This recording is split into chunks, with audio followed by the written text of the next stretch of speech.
Science Friday is supported by MathWorks, creator of MATLAB and Simulink software for technical computing and model-based design. MathWorks, accelerating the pace of discovery in engineering and science. Learn more at mathworks.com. WNYC is supported by Bayer. Science is about asking questions, testing, trying again. It's not easy, but it's relentless. It evolves, and that's why science delivers.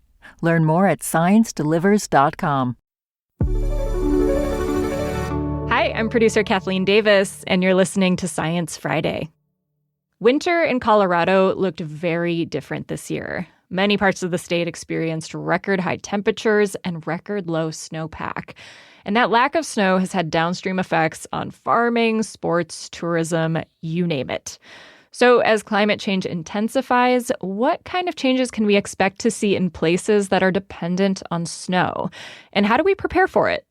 Here to discuss how this is playing out in Aspen is Halle Zander, news director at Aspen Public Radio.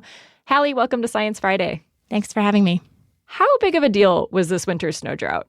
It was one of the biggest conversations we were hearing out here in the Roaring Fork Valley around Aspen. I mean, it was impossible to ignore.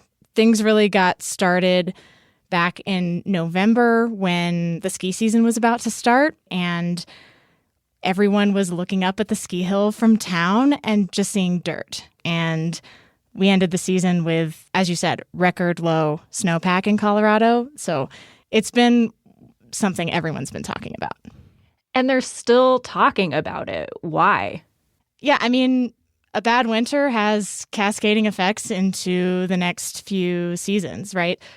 One of the big things right now is voluntary fishing closures. So the state has been asking people not to fish on the rivers because they're lower than usual, which means they're hotter than usual. And as a result, that stress on the fish, they just can't really survive the whole catch and release process.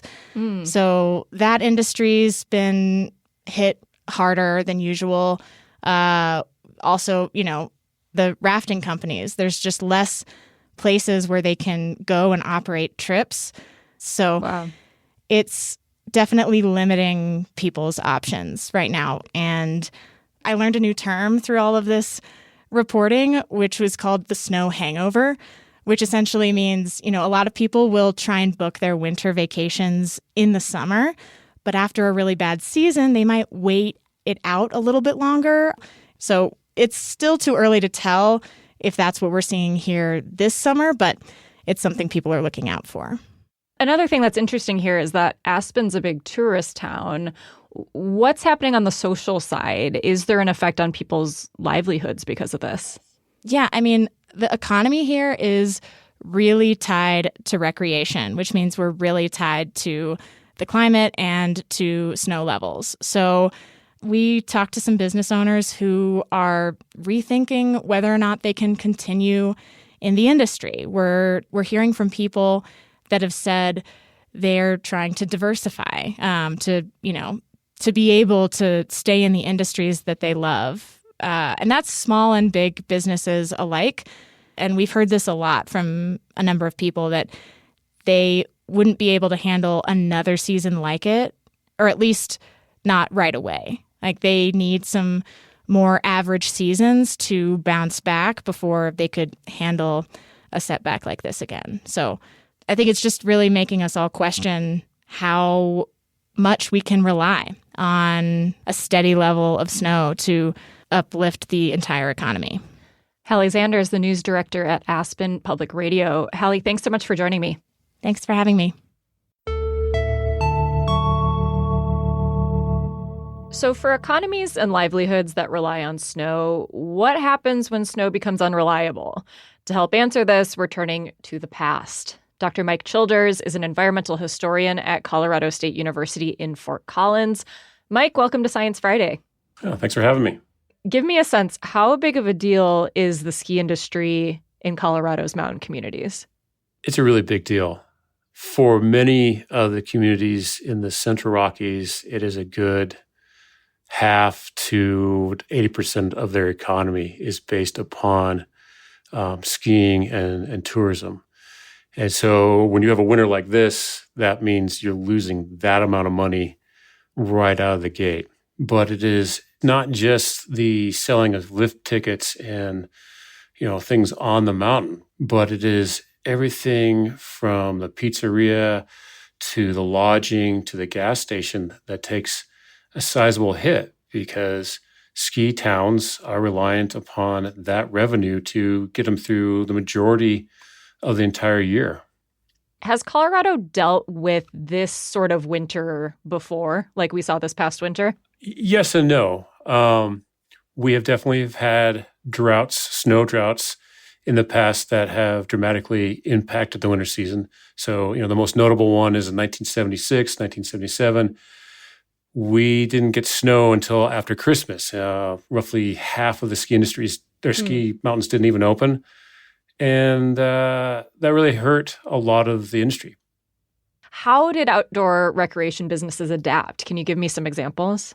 Yeah, it was a couple things. So what the ski industry did was, one, started embracing something called snowmaking, in which when the temperature gets low enough and the ground is frozen hard enough, you can shoot compressed air and water in the atmosphere overnight and make man-made snow crystals. And this allows them to extend their winter season or start their winter season. So it's a technological insurance policy. Mm-hmm.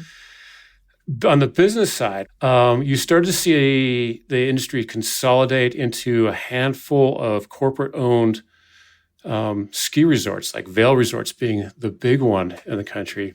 Mm-hmm. And with that consolidation came with more money to put more amenities to attract more skiers to make sure that if there's any sort of downfall in snow, they can at least withstand that.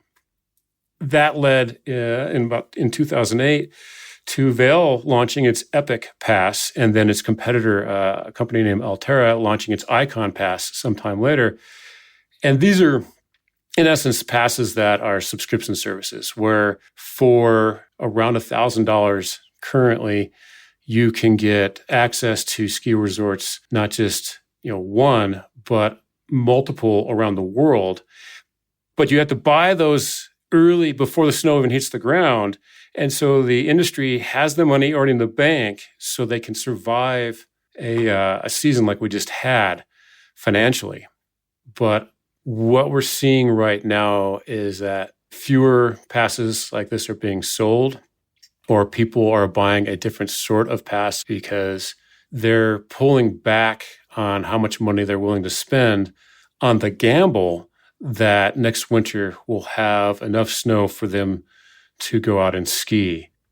How do you think businesses and economies in these mountain towns might adapt this time around? Are there other ways you might envision that? Yeah, I think a lot of these ski towns and ski resorts and the communities that surround them are going to look to diversify, whether that is they're going to be offering activities that aren't reliant on snow. For example, mountain biking has become a huge component of this in a lot of resort areas. And, if you look at the changes that happened after 1976, that was this one point that led to kind of corporate control of the ski industry, kind of the growth of these towns and the expansion of the region and the state, that this sort of change will happen again. So that's also going to change what these communities are and do. I mean, how does this affect people's livelihoods? Like the townies, the people who actually live in these places and don't just come to visit. Right. Yeah. I mean, these are people who are wholly reliant on snow to drive tourism, which then drives not just all of the kind of, restaurants and those sorts of things, but then, we're talking about tax bases for schools and roads and emergency services. And so what happens when that goes away? So it will change things. How specifically, it's hard to really foresee, but it's going to probably cause, again, another wave of consolidation and maybe kind of corporate ownerships of those little mom and pop shops that we all know and love. Yeah, I mean, I'm getting a read that there's some friction potentially between Big Ski and the people who actually live in these towns. Is that an accurate read? That's an accurate read, especially as these two, Alterra and Vail Resorts, have continued to buy smaller and smaller resorts in communities across the country and change the very kind of nature of what skiing means to those communities, along with even labor practices and kind of how that's driving the unionization of people like ski patrollers. It's causing a huge friction between who actually gets to control this place and what is this place going to be. And that has always led to issues, but it is becoming a greater issue today. Right. Is there anything about this snow drought that you've experienced this year and its impacts that has surprised you, like moving past the winter and into this summer? Yeah, just how surprising it has been to people.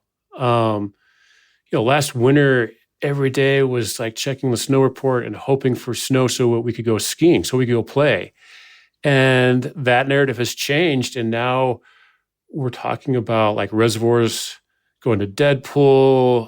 Why are, golf courses still watering their lawns? So the narrative has changed, and it really caught a lot of people off guard just because we haven't really experienced a snow drought like this for a decade or more. And so how quickly we forget, it's been really surprising to me. Dr. Mike Childers is an associate professor of environmental history at Colorado State University in Fort Collins. Mike, thanks so much for joining me. Well, thanks. This episode was produced by Rasha Aridi. And while you're here, feel free to leave us a 5-star review in your podcast app of choice. Thanks for listening. I'm Kathleen Davis.